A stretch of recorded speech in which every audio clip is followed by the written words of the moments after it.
Okay, now we're going to study chapter 13 of The Giver.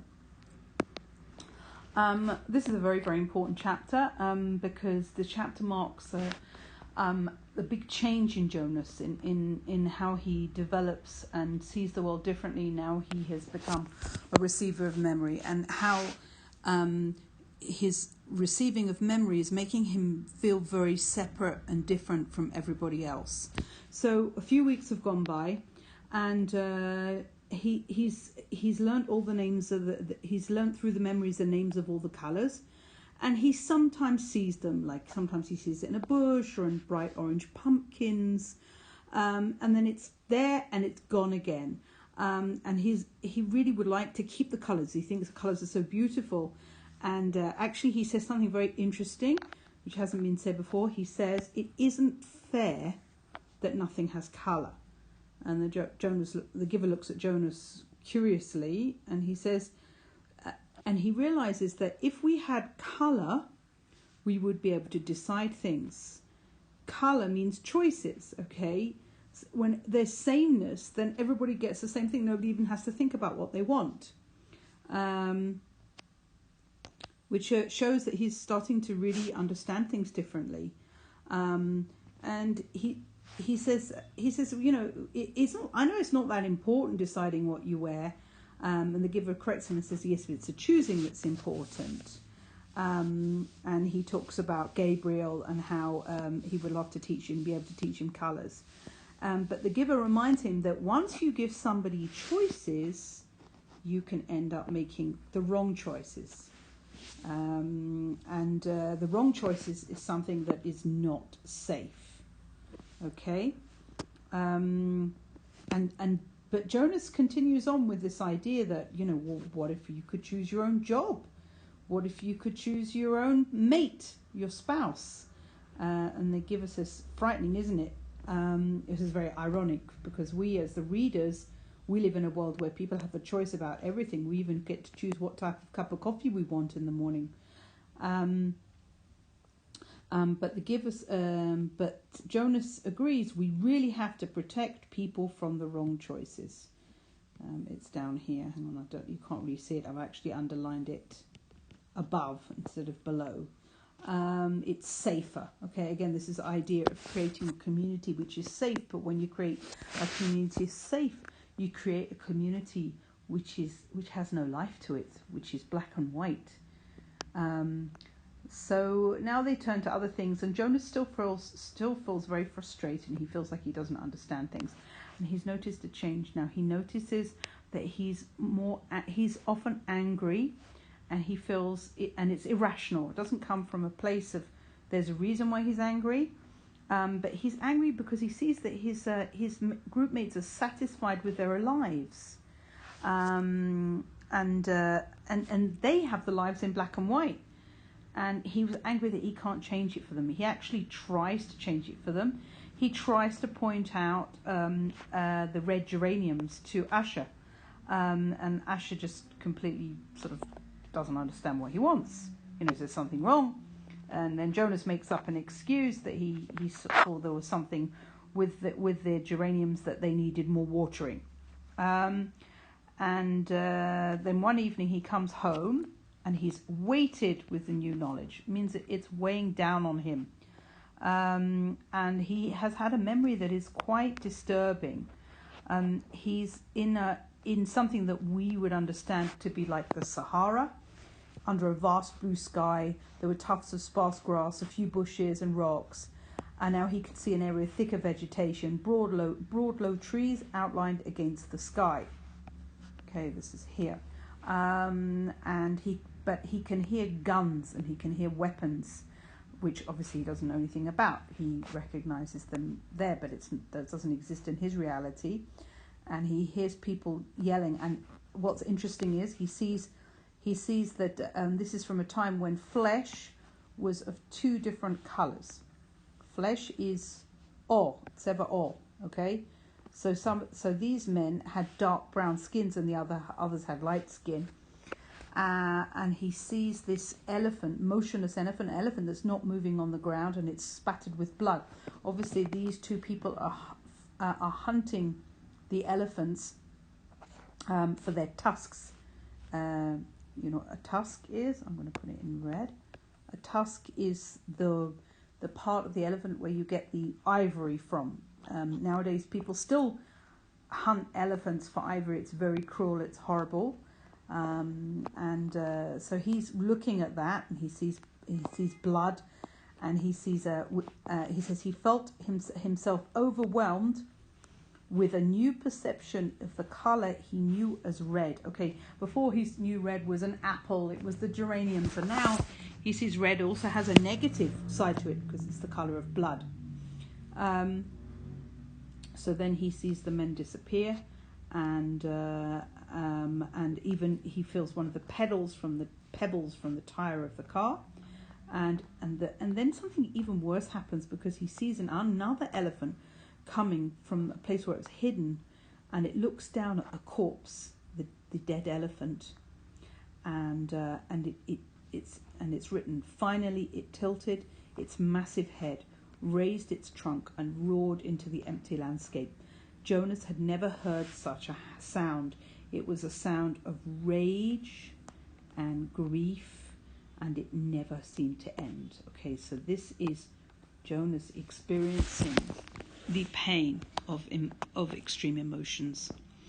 And he can still hear it when he opens his eyes, and he feels anguish. Anguish means that he's like really, really bothered by something in his heart. He can even hear the sound as he's pedaling home. He's sitting with Lily, and he takes her comfort object, because remember, there are no animals, there are just stuffed animals that are called comfort objects, but nobody really knows what they're about except Jonas. And he tells her, did you know there were elephants once? And she says, right, sure, Jonas, like she doesn't believe him. And he tries to give her a memory. He places one hand on each of her shoulders. With all of his being, he tried to give her a piece of memory, not of the tortured cry of the elephant, but of the being of the elephant, of the towering immense creature and the meticulous touch with which it had tended its friend at the end. But this is all broken because his father, because Lily says, you know, you're hurting me, and he makes his apology, and this does not work out. So this is actually quite interesting because Jonas is the receiver and the man is the giver. But now we have a scene here where Jonas actually tries to become a giver. And then when he sees the giver again, he asks him if he has a spouse. He says, I used to have a spouse, and he says his former spouse now lives with the childless adults. Okay, so now we're finding out another aspect of the community. This is the childless adults. Of course, Jonas had forgotten the giver's obvious age, right? What happens when the adults of the community become older? Their lives become different. They no longer need to create family units. Jonas's own parents, when he and Lily were growing up, would go and live with the childless adults. And then I don't quite understand whether when they go and live with the childless adults, if they live with their spouses anymore or not. It seems that they don't. Then the giver warns Jonas. He says that you can apply for a spouse, but it's going to be different. You're going to be living in a different place. Your living arrangements will be different from those of most family units because the books are forbidden to citizens. Okay, what else does it say? So, he looks at the books again, and he sometimes sees the colours of the books. And then he asks, he says, so if I have a spouse and maybe children, I'll have to hide the books from them. And the giver nods, and he says, I wasn't permitted to share the books with my spouse, that's correct. And there are other difficulties too. And remember the rule that the receiver can't talk about his training. And yeah, of course, Jonas remembers because he says it's the most frustrating of the rules he was required to obey. And he says, when you become an official receiver, you're going to get a whole new set of rules. And those are the rules that he obeys. And he's not to talk about anyone about his work except with a new receiver. So he can't talk about it with his spouse. So it's going to be very hard for Jonas because there's going to be aspects of his life that he's not going to be able to share with his family. You need to think about this. You need to think about the fact that a 12-year-old boy is given this huge responsibility. He didn't ask for it, of getting all these memories. We haven't got to the bad memories yet. And the worst thing is he feels so alone with it. He can't share it with anybody except with the next receiver or the giver right now. So then they said, then Jonas says, I've seen you taking walks. He says, I walks, I eat at mealtime, and when I'm called by the committee of elders, I appear before them to give them counsel and advice. Okay, so that is his job because he has the memories, he has the wisdom, and he's able to advise the elders. Apparently he doesn't advise them very much. He says rarely, only when they are faced with something they have not experienced before. Then they call upon me to use the memory and advise them, but it very seldom happens. And he wishes that they would ask for his wisdom more often because he's got things that he wishes they would change. Ooh, this is interesting. I could tell them things I wish they would change, but they don't want change. I think I'll put this in another color as well. Okay. They don't want change. Okay. Life here is so orderly, so predictable, so painless.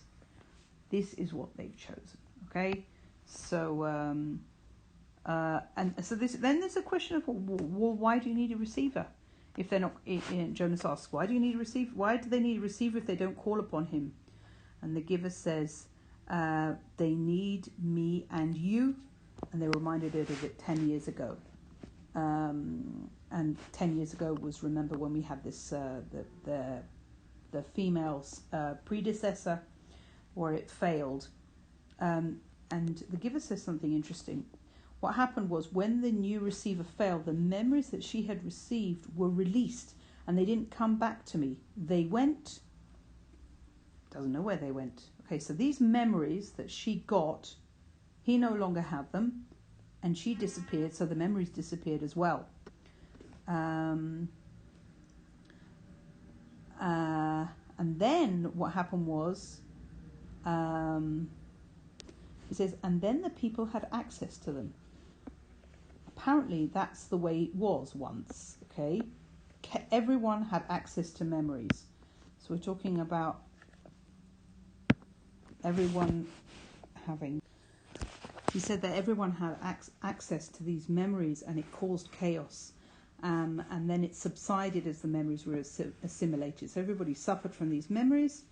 And it made everybody realize that they need a receiver to contain all that pain and knowledge, which is now very interesting because this means that it kind of he's like a sacrificial lamb in a way, that Jonas will be the one who has all the painful memory. He'll keep the pain and everybody else will be without pain. And Jonas says, and you have to suffer like that all the time. And he says, and you will, and it's my life and it will be yours. And then Jonas wants to know what else the giver does in his free time. And he says, my life is here. And Jonas doesn't understand. He says, it's in my head, in my being. And then Jonas starts spouting off all this stuff that he learned about the brain and it being an electrode and stimulated all this technological knowledge. And the giver says very, very strongly, he says they know nothing, meaning that all the science and all the technology doesn't help you understand about the human spirit, what goes on inside somebody's thoughts and imagination, and what about feelings and emotion. So Jonas is shocked because this is this was like a very, very strong accusation, and he's really worried maybe somebody's listening. And he looks at the wall speaker, terrified that the committee might be listening as they could at any time. But the speaker is switched off. Okay, so then Jonas is like, are you sure they don't know anything? He says, your instructors are well trained. They know their scientific facts. Everyone is well trained for a job. It's just that without the memories, it's all meaningless. They gave that burden to me and to the previous receiver and the one before him. Okay, so these memories are super important. And so Jonas says, I'm back, and the giver smiles, but not in a great way. And he says, a great honor it is to be a receiver, and then the giver echoes of the very highest honor, but we wonder if we mean honor in a positive way. Okay, and sometimes when Jonas goes to training, he's sent away without being trained, and he understands that the giver doesn't have the strength. He's in pain, because all these memories are a big burden on the giver.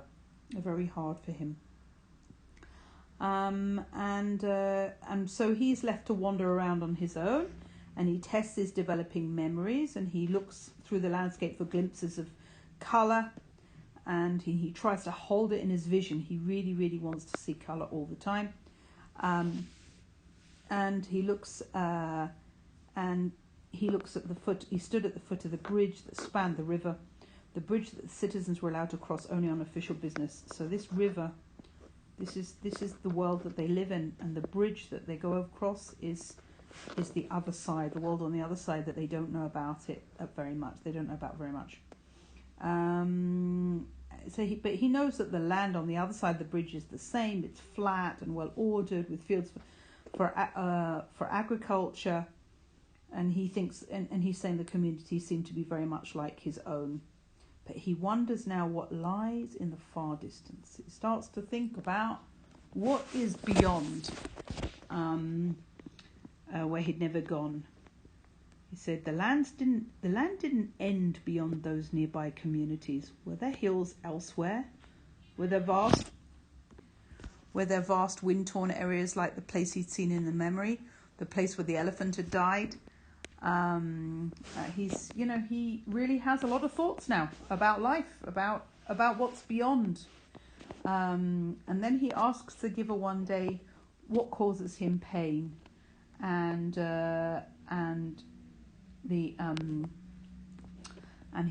Jonas says to the giver, I haven't really suffered yet. I don't really know. The first thing he gave me was sunburn, but it wasn't terrible. And the giver decides that now is the time for him to experience real pain. He says he can't shield him forever. So he starts with something familiar, that they're going to go back to the hill and back to the sled. And he puts his hand on Jonas's bed, and he puts his hands on Jonas's back, and that is the end of the chapter.